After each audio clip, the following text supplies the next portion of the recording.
Black feminists stake their place in current framework and narratives while also creating their own in order to counteract the interlocking systems of domination. The interlocking systems of domination are hegemonic systems that are ever intertwining and that are inseparable from one another. These include patriarchy, heteronormativity, white nationalism, the church, Christendom, Euro-white supremacy, and imperialist corporate capitalism. As a result of counteracting these interlocking systems of domination, which I will refer to as ISOD, Black feminists create new narratives with an intersectional lens, which oftentimes have never been done before. They do this by producing theory, developing grassroots practice and activism, and merging and implementing theory and practice together. Intersectionality is fluid and is constantly being created by dynamics of power. Bell Hooks positions critique of mass media as a catalyst allowing for change in creation of framework and ideas. This sense of critical theory allows one to recognize the ways in which mass media uses ISOD to appeal to a mass audience. By appealing to ISOD and the interlocking power structures associated with it, producers are appealing to what the audience views as materials that are comfortable to take in and the norm. The more movie producers create something that someone is familiar with, the less people think to question it, and as a result contributes to the loss of the critical eye. White supremacist capitalist patriarchy, because I wanted to have some language that would actually remind us continually of the interlocking systems of domination that define our reality, and not to just have one thing be like, gender is the important issue, race is the important issue.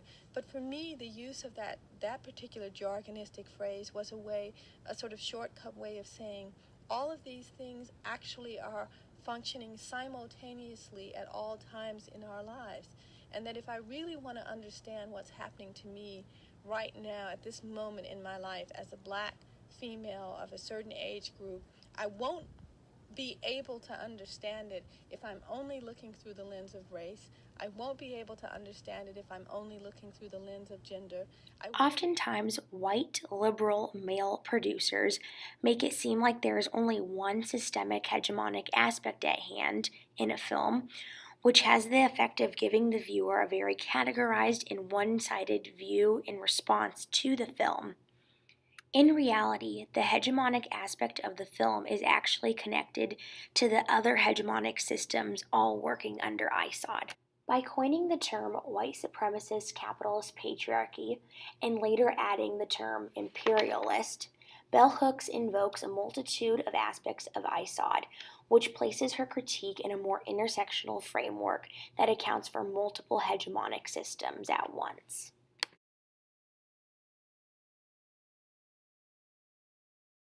You get equal pay for equal work. We were way ahead.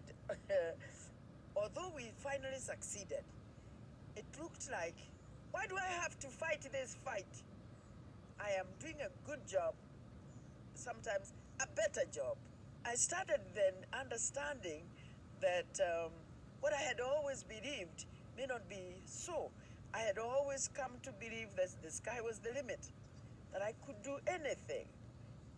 I have the capacity, and I have the commitment, and I have the passion to do anything. I can do anything. Then I started realizing that other human beings can define your potential. Professor Mathai highlights the ISOD associated with her and her community throughout the film, specifically dealing with, but not limited to, patriarchy, capitalism, and imperialism. Her activism works within ISOD, thus producing an intersectional framework. She does not once mention the word intersectionality, but she does it through the framework she fights for her cause with. About empowering women, women will talk about the need to give women rights. But the challenge is really when it is not you who is fighting for yourself, but you are being asked to join so that others may benefit. Through her mobilizing and ideologies, Professor Mathai creates the notion that solidarity is a pedagogy for dismantling ISOD. Hegemonic powers try to claim superiority of the Christianity religion over all other religions. This supports the Christendom, or the church aspect of ISOD, which then in turn perpetuates patriarchy, heteronormativity, and all other parts of ISOD. This exemplifies the fact that you can't understand one system of domination until you understand them all. Zenju Manuel worked within the framework of Christianity in order to find her relationship to Buddhism. With this in mind, Zenju Manuel created her own narrative through Buddhism, a highly developed religion in Southeast Asia, by incorporating race, gender, and sexuality, therefore creating a more intersectional framework. What is the challenge in being African American and planting our feet in a tradition that is considered Asian? And Asian is not even a true word. You come through some awakening or some transformation. You don't walk away and use that for yourself. You go out and you share that with everyone, every life that you can possibly share it with. And that is really a very African American or African descent way of being and teaching. Zenju Manuel reinstates Matthias' narrative, along with the narrative of many other Black feminists, of solidarity. Manuel uses Buddhism to heighten the commonly held belief in the strength of the collective and solidarity by encouraging the audience to use their enlightenment, awakening, or any other benefits they may have in order to help other people. Zenju Manuel also merges Buddhism and the Black feminist concept of solidarity through her creation of the Black Angel cards. These cards are made for everyone and allow for people to position themselves within a Black feminist framework rather than any other framework historically promoted by ISOD.